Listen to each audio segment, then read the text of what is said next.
Hello lovely people, I'm Jessica, coming back with me for a NICU stay. For the parents, not the baby. The baby is naked in the neonatal intensive care unit until they are able to regulate their own temperature, and then you're allowed to take them clothes. Yeah, can you tell I'm feeling some kind of way? Yes.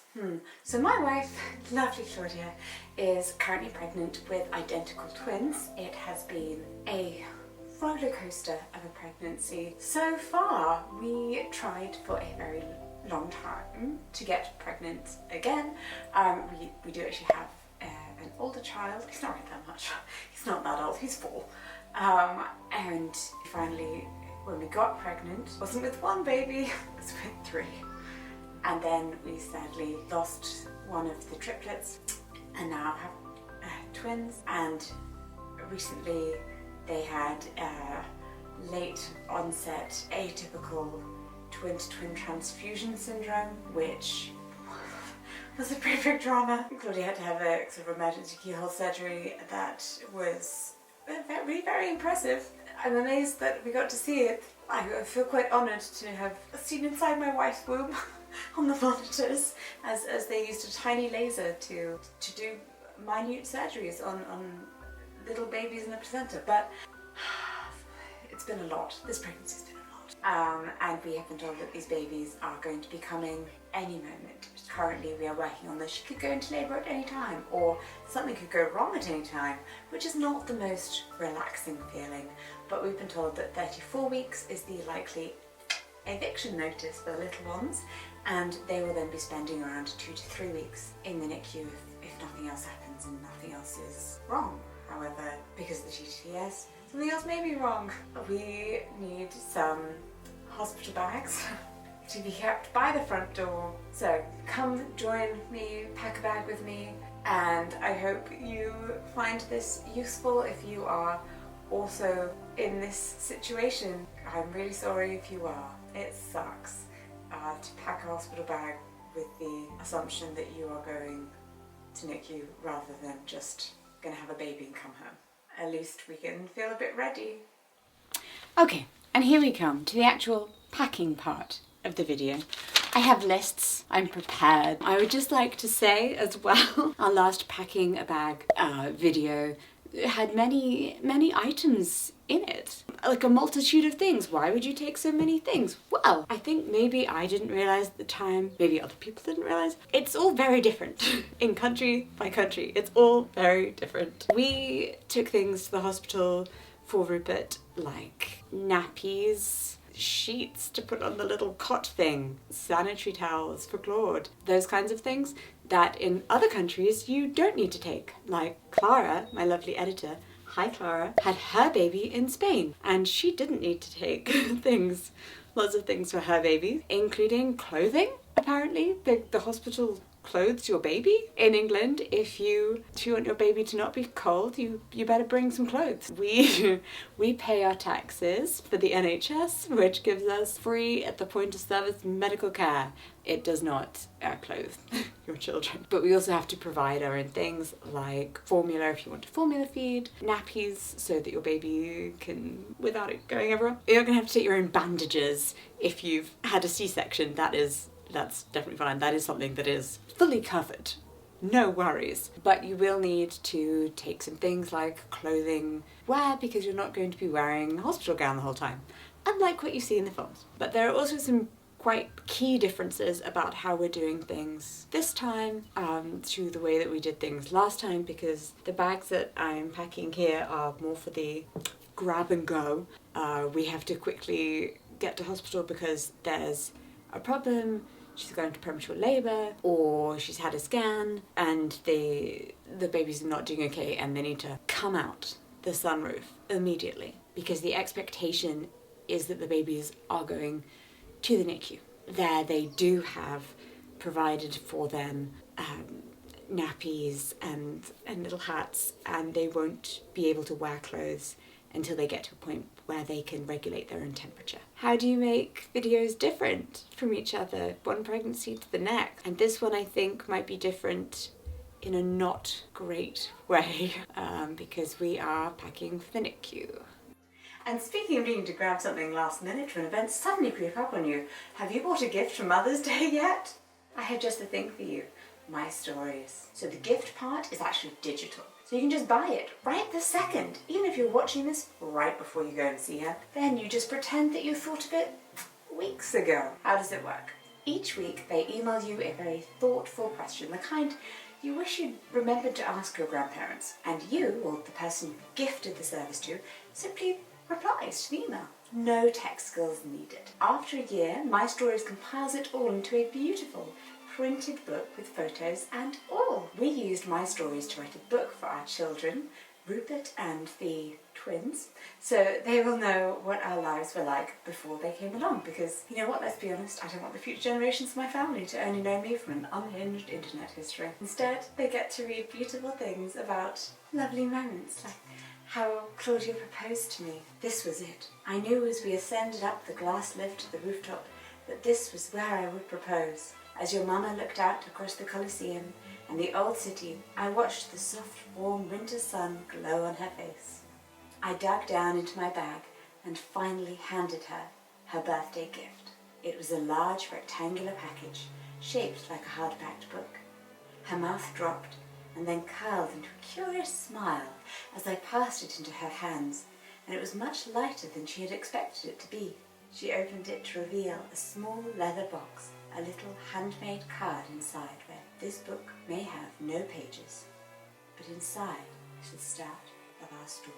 It makes my heart swell just holding it. If you also have family memories that are worth saving, and I promise you do, go check out My Stories by MyHeritage. Very excitingly, My Stories have been kind enough to give my viewers a very special 25% discount when you use coupon code Jessica25. So click the link in the description or use the QR code on screen now to start the journey of creating your own family heirloom.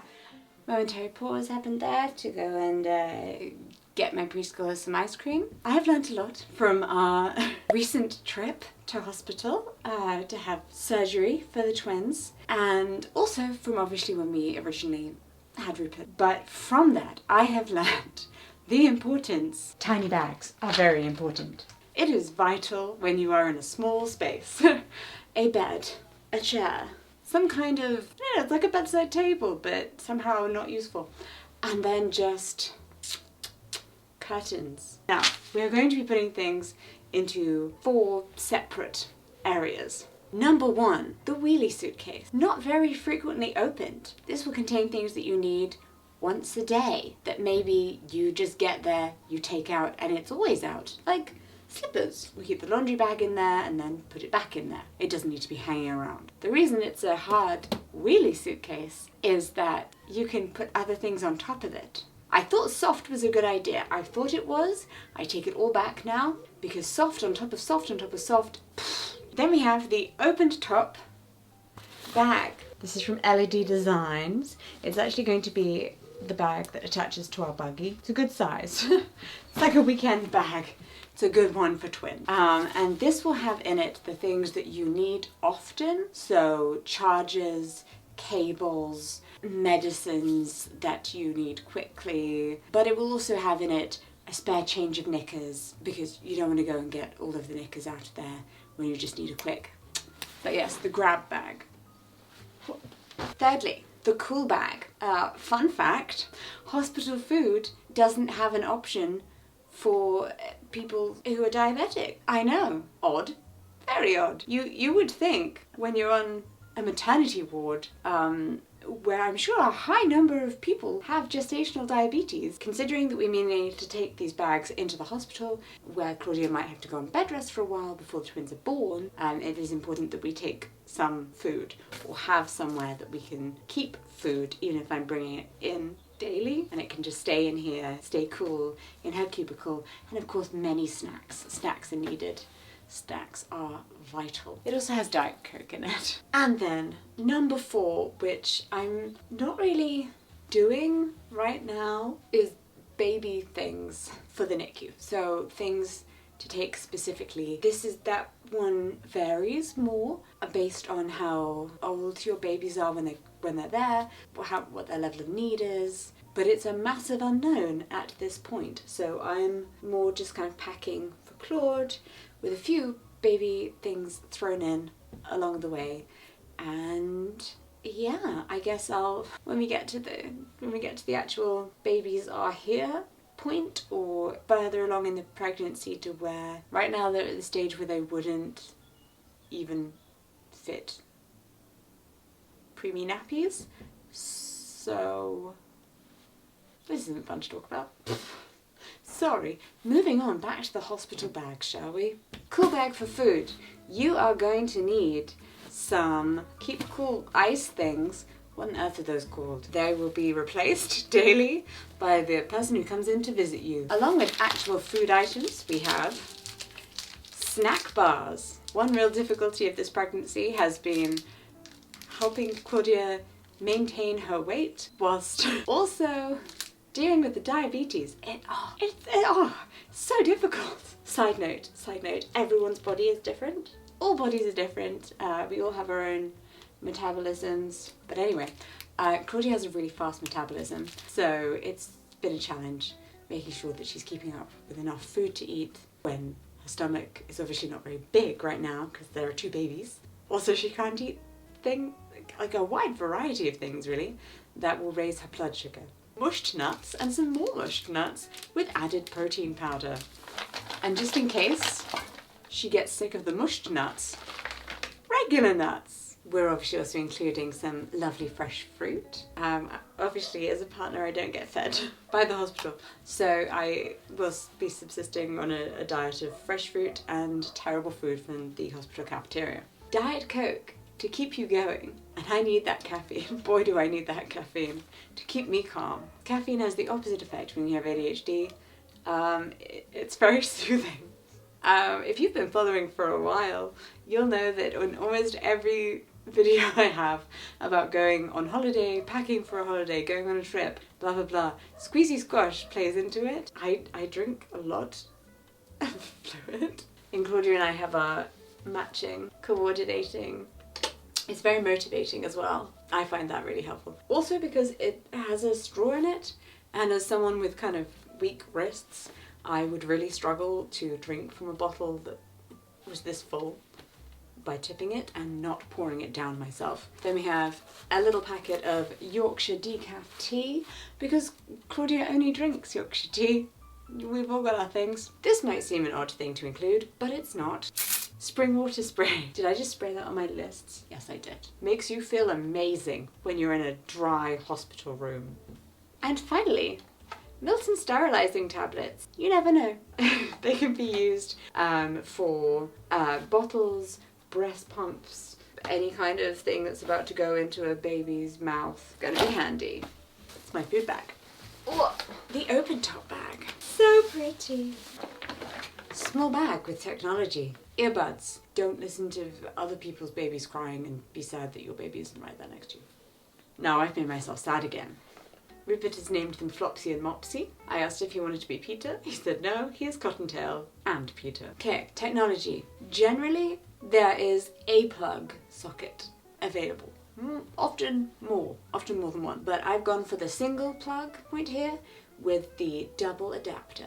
It has USB, which is for Claudia's, incredibly long. Always make sure to take a very, very long, I tie this up really nicely and now I'm going to undo it, because it's going to be plugged in somewhere far, far back here, and once your hospital bed is set up, you are incredibly far away from that wall. So you need a very long phone charger. Kindle, so she can read lots of books. Again, whilst potentially on bed rest for a long time, but the babies are in NICU and not right next to her, and she needs to unwind and de-stress. Notebook and pen, great for, hey, writing down your thoughts and feelings and whatnot, but also really helpful for keeping track of everything that might be going on. So if people are giving you lots of information about medications or about the babies themselves, like, oh, if they come out at this time on this day, then they're going to need this, this, and this. If they come out on this day, then it's going to be this, this, this, and this, blah, blah, blah, blah. You're going to be wanting to keep track of lots of things, everything. Good to keep it down in here. 2 different types of eye masks. A travel-sized pack of sustainable wet wipes. Spare socks for everyone. The bag of medication. Why do you need to take a bag of medication to the hospital, you ask? Well, let me tell you. Firstly, we have the obvious things. If you're going to be in the hospital on bed rest for a long time, you're going to need your prenatals. Other supplements. How many supplements is Claudia taking throughout this pregnancy? Many. And this time, even though she's pregnant with twins, her anemia is not as bad as when she was pregnant with Rupert. So, supplements, they work. Sumatriptan, which is a migraine tablet, because I get terrible migraines. And you know what's absolutely going to give you a terrible migraine? Having premature babies. Also, it is summer, so definitely 100% need an allergy medication. And this is the one that you probably think is the strangest thing to take to hospital. This is a blood thinning injection that Claudia has to take every single day. It hurts like hell. I feel so bad every time I have to stab her with it. We were advised to take it into the hospital with us because the hospital might not have the exact, like the dosage to dispense in this exact amount that she has been prescribed. And that was very good advice because when we did go, they weren't able to offer her an injection that had the correct level in it. But we had our one with us. Yay! So she was still able to take her nightly injection. So make sure to take your prescription medications. Don't think just because you're going to a hospital that they can give you your prescription, because they can't. Then we've got a set of underwear and a spare top. And that's that bag done. Hello, hello. Again, please excuse the ever-changing light in this video. The sun today is bright and it is very hot. But we work with what we've got, right? Whew. Okay, onto the wheelie case. The top of my list. Pyjamas for Claudia, ×2. I've gone for 2 different types. Both a nightie that comes with a little robe thing over the top. If you want to be a bit more modest, go to the toilet, you know, down the hall type of thing. And also a pair of pyjamas, because if this is a going to the hospital, going to be there for a while before the baby's born kind of situation, then she's going to need to show her tummy a lot for scans or monitoring, that type of thing. And that is much easier to do when you can just pull up your top rather than being like, oh, let me raise my nightie. But nighties are then very useful after you've had a caesarean because you don't really want any kind of waistbands happening too much. Wet wipes, check. A change of clothes for Claudia. Obviously the plan is that whatever happens, I would be staying 1 night because then I would need to come back for Rupert. So I will then bring new clothes however long she is in there. And I think I don't think she really got dressed when she was in the hospital with Rupert. She just had 1 outfit that she came in, then she wore pyjamas, and then she went home in the fresh outfit. So we will see. So I'm just putting in pyjamas and 1 fresh outfit. I also have a change of clothes for myself and just 1 set of underwear because again, if this is a grab it and go situation, we just need to be ready. I don't want to run around the house having to find things. Box fresh slippers. So clean, so sanitary. Yay, they've never touched anything. A massive box of the Freedom disposable C-section postpartum underwear. So they are very high-waisted, incredibly stretchy, and they're also not going to roll down over any incisions. Disposable breast pads. Interestingly, we learned that with your 2nd, 3rd, subsequent pregnancies, after you have breastfed for the first time, apparently you don't have to wait so long for your milk to come in because it's like a muscle. This is according to a midwife, okay? It's not just me. It's apparently like a muscle and your breasts have already learned how to do breastfeeding, so they just do it again far more easily than the first time, which is great because it took a couple of days for her milk to come in the first time. So now should be easier. But also may need breast pads because definitely did the first time around after the milk came in. Maternity pads. Underwear, conveniently zipped up. Hi!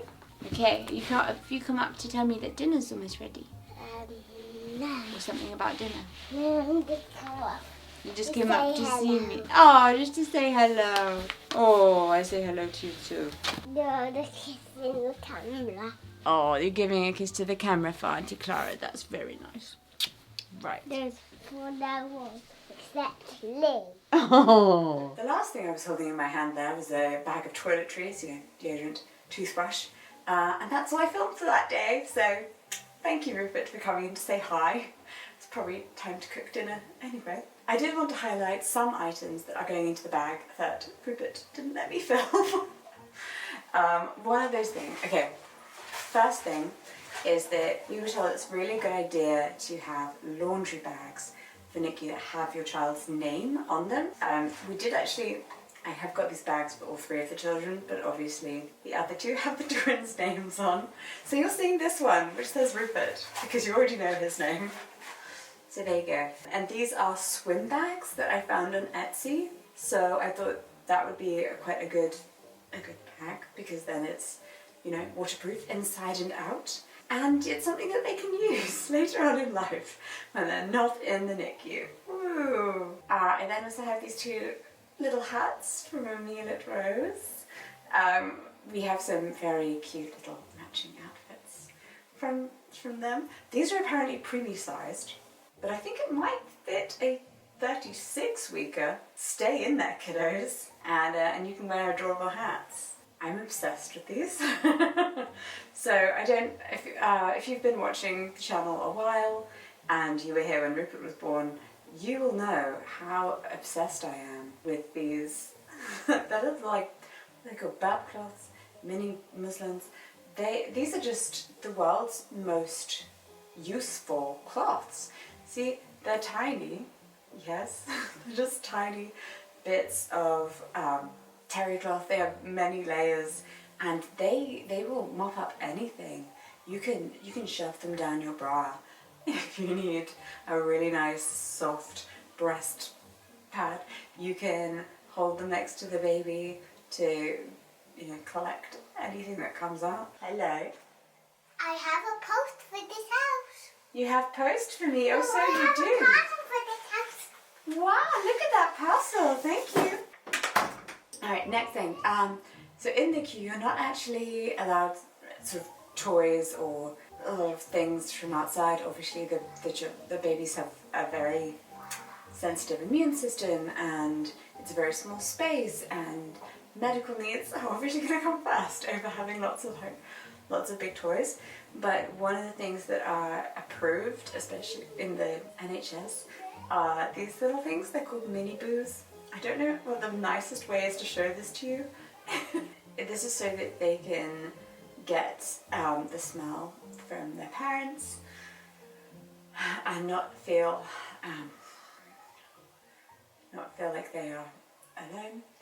And with twins, it's also great because you can put them next to each other, one in each incubator, and then switch them over, so they'll be getting each other's smell and feeling like the other one is close. Because I think, and it's obviously it's like NICU for me, I think, has this added thing of like Montessori parenting and points of reference, and how important it is that they're able to have their familiar things when they're able to touch their faces, they're able to be near to each other. And a massive point of reference for identical twins especially is going to be each other. Like, they have been next to each other their entire existences, and then to think of them being separated, they're in incubators next to each other is just. And there have even been cases of one twin not doing so well, and then when that twin has been put in with the other twin, they get better. Their bodies will revive because they're just used to kind of like syncing with the other one. And you know, if you've got an irregular heartbeat and your body isn't coping so well with the outside world, just being next to your twin who has a strong heartbeat, and your body can go, oh, that's what we're meant to be doing. Okay, I'll remember now how to beat hearts. Oh, good. Okay, the last thing is more of a coming home thing. They will have their bracelets on them. Sort of, this is baby A, this is baby B. But then when they come home, they won't, and they are identical babies. So in order to help us tell which is which, I have little bracelets. I'm putting my finger here because it has their initials on. But yes, one is green and one is, it's meant to be purple. It's kind of pink, but it's meant to be purple. So we have colour-coded our babies, so we can just very quickly glance. Wait, which baby is that? Oh, that one. Yes, I have already changed that one. Brilliant. Can you do the other one? Okay. So, thank you so much for watching. Thank you for following along on this journey with me. If you have NICU experience, then please do share in the comments anything that you think it would be a really good idea to take, or that ended up not being necessary, that you took and then wasn't necessary. Also, I'm intrigued to know about different parts of the world and what you will do there, because obviously it's all very different. It's all very specific. So there we go. And I'll just keep panicking. Quietly panicking. Oh. This is not great for my own chronic illness, by the way. My goodness, my stomach hurts so much. Thank you for following along. It actually really helps me to make videos because I'm like, I'm working, it's fine, I've got something to do, it's good, take my mind off it, excellent. I made the fanciest birthday cake for Rupert. Last week we had a very early birthday party for him, so he wouldn't miss his birthday party if the twins came early. I know, he had a month early birthday party. So all of his school friends could come, and it was amazing and it was wonderful, and I put so many hours into making his birthday cake. I feel no shame. It brought me a lot of joy. I think you just, in times like this, you just have to have something. You have to focus on something, or the anxiety will eat you and overwhelm you. And also thank you for clicking on that link in the description. And helping support my sponsors, because if you're supporting my sponsors, you support me in supporting these twins financially. So remember, if you are searching for the perfect Mother's Day gift, just click the link in the description or use the QR code on screen to head to My Stories and use the coupon code Jessica25 for a 25% discount on your own incredible, memorable, beautiful heirloom book that you will pass down to your family. Genuinely, my grandmother wrote a book about her time in the war, and I love it. I really enjoyed reading it. It was wonderful to get into her mind when she was a young woman, rather than as I knew her, having been married for many decades and having lots of children, lots of grandchildren. Made me feel much closer. So, highly recommend. Thanks, friends. I'll see you next week. Just the babies are here. They better.